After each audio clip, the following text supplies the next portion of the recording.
Hello, beautiful creatures of the world, and welcome back to Coffee with Kerri-Lynn. It's a beautiful day in the far north of Maine, up along the Canadian border, in the crown of Maine, and I hope it's a beautiful day wherever you are as well. Ladies and gentlemen, beautiful creatures of the world, it has been a hectic morning here on the homestead. This morning at 8 a.m., my latest Freaky Friday video premiered on YouTube.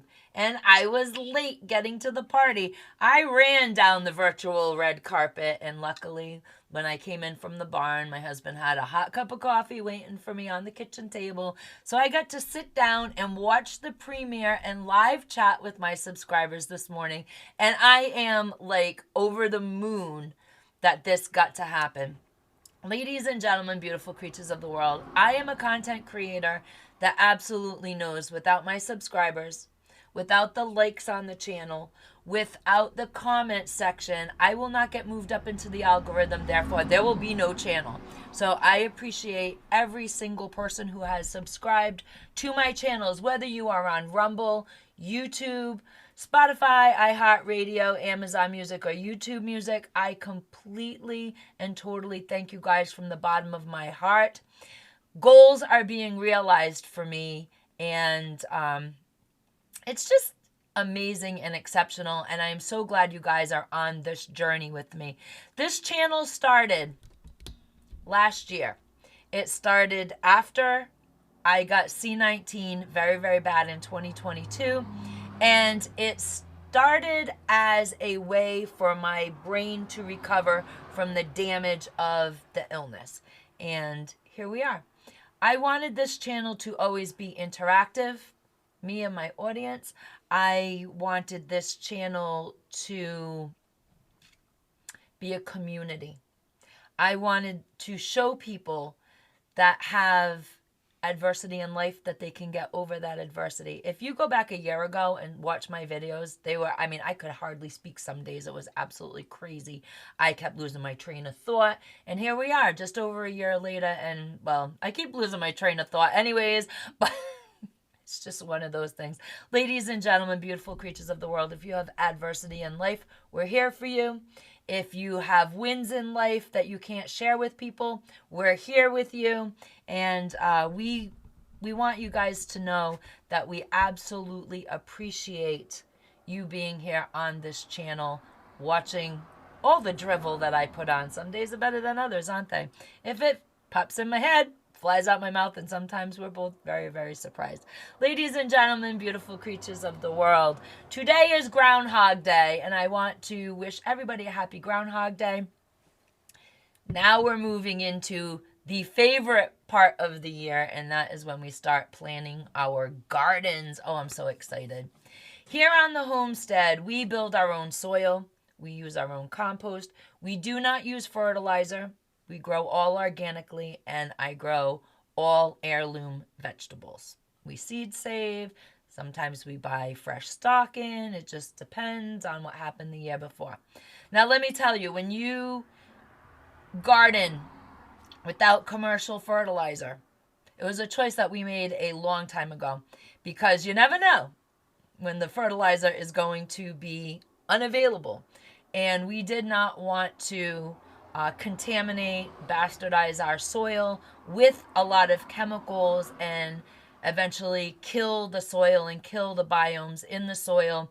And therefore, when you need to be organic because there is no fertilizer available, your soil is going to have to be rebuilt and brought back to life in order to make any yield on your garden. Now, when you do things completely organically, and you do things without fertilizer or chemical grow help, it is dicey, especially if you're trying to do this to supplement or to be 90% or 80% or even 50% of your food storage. It's very difficult to do it completely organically, and it's very difficult to do it with just the natural nutrients in your soil, and using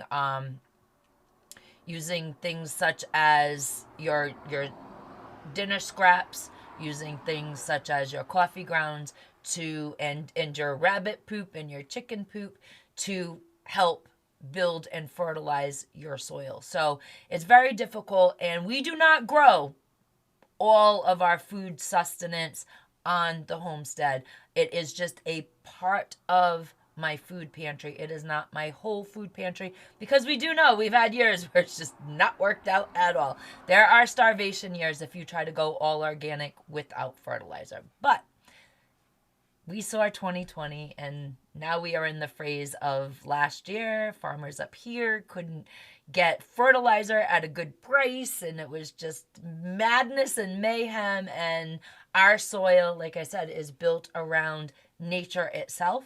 So we had a decent yield. We also cut extra garden plots last year because we had people that had moved back home and brought their children with them. So we had many more people to feed off of our garden. It worked out okay. I mean, I didn't get nowhere near 70% so of my food pantry from my garden. But I did get some really important things from my garden, such as I got my raspberry tea leaves. I got a lot of elderberry juice last year, and everything else was just a moderate amount of food that we can and we use throughout the winter months. I glassed a lot of eggs last year, and we have not gotten into the glassed eggs yet. So that's the way this year is going. It's a very warm year here up along the Canadian border. Very unusual, and we're very curious to see what the spring is going to be. Is it going to be an early spring with a very early fall? Is it going to be a later spring? Is it going to get seasonable here coming up? We don't know, because it's so messed up. Now, everything we do here on the homestead, all the vegetables that I do grow, they have very short grow cycles. So while they're all heirloom, we use seeds that will bloom and blossom and be ready to harvest in less than 100 days, because we don't have a lot of time up here, especially if the grow season is going to start late. Like last year we had, I think it was June 15th, we had a killing frost. Hello, welcome to life up north, where the cold hurts your face and you don't get enough vitamin D. You have to take your supplements. YouTube, I'm not recommending anything. It's just what we have to do up here in the far north. So yes, last year, mid-June, we had a killing frost. It's lovely. And a lot of people lost their gardens. It happens. It absolutely happens. You never know. When you garden, you never know what's going to happen. You never know what to expect. So it is a challenge every single year. Now, we did cut the extra plots last year. And this year, we're going to try something new. We're going to try growing vertically. So if you guys do vertical grows, because what we're trying to do is take a small amount of land and get maximum amount of vegetation yield. So if you have any tips or tricks, if you grow vertically, if you want to leave them down in the comment section, we will go through them and see if those tips and tricks could apply to our vertical grow. Ladies and gentlemen, beautiful creatures of the world, in the upcoming weeks, I am going to take you on a gardening journey. We're going to start growing some tomatoes. I know people laugh at me every year. I start mid-February, maybe the third week of February, who knows. Anywhere between the second and third week of February, I try to start at least my tomatoes. I try to start my pumpkins, and I try to start my hard squashes. Everything else I kind of put in the ground, like I put directly in the ground. I put my bush beans directly in the ground. I put my corn directly in the ground. I put everything else, kind of the zucchinis and stuff, kind of go directly in, and they have short growing cycles anyway, so that it just kind of works. But things that really need the summer heat to bloom, blossom, and fruit, I try to start it, give them a little jump start inside, and you never know. We could, like I said, we could have a very good spring and a very warm spring and a very warm beginning of summer. We could have a complete rain out summer. We just don't know. We've never had a green winter like this in many, many, many years here up in the county, so it's kind of a crapshoot. We've had years where the frost has come in August, so we just don't know. So I will be starting tomatoes, and I will be starting my pumpkins, and then I will, as things settle out here, we'll move into the spring, and I will show you guys how to cultivate and reproduce your elderberry bushes, and we will be making raspberry tea from our own raspberry patch. So we'll be getting into all that with you guys. I'm really looking forward to it. So if you are making your gardening plans and you have any tips or tricks, there's a lot of people that are just starting to homestead. There's a lot of people that on this channel that are just starting to think about gardening. And if you are an expert gardener or even a novice gardener, and you have any tips or tricks that you use to get a fruitful, beautiful, healthy garden, leave your tips in the comment section, and you might be helping somebody who otherwise would be at a loss, when they start their gardening journey. Ladies and gentlemen, beautiful creatures of the world, thank you for joining me today. Thank you for joining me on the premiere of today's Freaky Friday.